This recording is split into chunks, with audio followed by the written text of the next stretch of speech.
ಇವತ್ತು ಬೆಳಗ್ಗೆ 11 ಗಂಟೆಗೆ ಬೆಳಗಾವಿಯಲ್ಲಿ ಸಮಾವೇಶದ ಬಳಿಕ ನಂತರ ನೇರವಾಗಿ ಪ್ರಧಾನಿ ಮೋದಿ ಅವರು ಉತ್ತರ ಕನ್ನಡಕ್ಕೆ ಭೇಟಿ ಕೊಡ್ತಾ ಇದ್ದಾರೆ.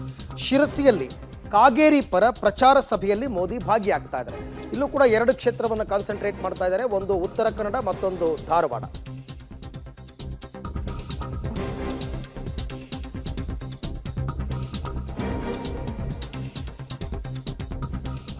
ಶಿರಸಿಯಲ್ಲಿ ಕಾಗೇರಿ ಪರ ಪ್ರಚಾರ ಸಭೆಯಲ್ಲಿ ಮೋದಿ ಅವರು ಭಾಗಿಯಾಗ್ತಾ ಇದ್ದಾರೆ. ಮಾರಿಕಾಂಬಾ ಜಿಲ್ಲಾ ಕ್ರೀಡಾಂಗಣದಲ್ಲಿ ಮೋದಿ ಸಮಾವೇಶ ಇದೆ. 8 ವಿಧಾನಸಭಾ ಕ್ಷೇತ್ರಗಳಿಂದ 80,000 ಜನ ಸೇರಬಹುದು ಅಂತಕ್ಕಂಥ ನಿರೀಕ್ಷೆ ಇದೆ.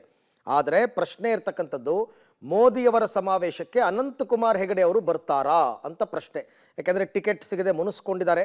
ಹಾಗಾಗಿ ಬರ್ತಾರಾ ಇಲ್ವಾ, ಅವರ ಮುನಿಸನ್ನು ಶಮನ ಆಗುತ್ತಾ ಇಲ್ವಾ ಅಂತಕ್ಕಂಥದ್ದು ಸದ್ಯದ ಪ್ರಶ್ನೆ. ಈ ಬಗ್ಗೆ ಮತ್ತಷ್ಟು ಮಾಹಿತಿ ನನ್ನ ಕೊಲೀಗ್ ನವೀನ್ ಸಾಗರ್ ಅವರಿಂದ ಪಡ್ಕೊಳ್ಳೋಣ. ನವೀನ್, ಬಹಳ ಮುಖ್ಯವಾಗಿ ಶಿರಸಿಗೆ ಆಗಮಿಸ್ತಾ ಇರತಕ್ಕಂಥದ್ದು ಪ್ರಧಾನಿ ಮೋದಿ ಅವರು. ಇದಕ್ಕೆ ಯಾವ ರೀತಿ ಸಿದ್ಧತೆ, ಯಾವ ರೀತಿ ತಯಾರಿ ಆಗಿದೆ? ಅನಂತಕುಮಾರ್ ಹೆಗಡೆ ಅವರ ಮುನಿಸು ಶಮನವಾಗಿದೆಯಾ, ಬರ್ತಾರಾ ಇಲ್ವಾ ಇವತ್ತು? ಅರವಿಂದ್, ಉತ್ತರ ಕನ್ನಡದ ಶಿರಸಿಯ ಮಾರಿಕಾಂಬಾ ಜಿಲ್ಲಾ ಕ್ರೀಡಾಂಗಣದಲ್ಲಿ ಸಕಲ ಸಿದ್ಧತೆಯನ್ನು ಮಾಡಿಕೊಳ್ಳಲಾಗಿದೆ. 80,000 ಜನಕ್ಕೆ ಬೇಕಾದ ಆಸನದ ವ್ಯವಸ್ಥೆಯನ್ನು ಮಾಡಲಾಗಿದೆ. ಅದಲ್ಲದೆ ವೇದಿಕೆಯಲ್ಲಿ 40 ಜನ VIP ಕೂರುವಂತಹ ವ್ಯವಸ್ಥೆಯನ್ನು ಕೂಡ ಈಗಾಗಲೇ ಮಾಡಿಕೊಂಡಿರುವಂಥದ್ದು.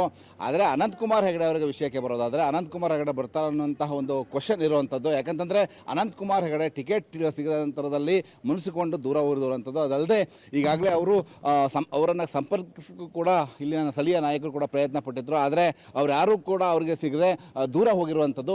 ಈಗ ನಮಗೆ ಬಂದಿರುವಂಥ ಮಾಹಿತಿ ಪ್ರಕಾರ ಬೆಂಗಳೂರಿನಲ್ಲಿದ್ದಾರೆ ಅನ್ನುವಂಥ ಒಂದು ಮಾಹಿತಿ ಇರುವಂಥದ್ದು.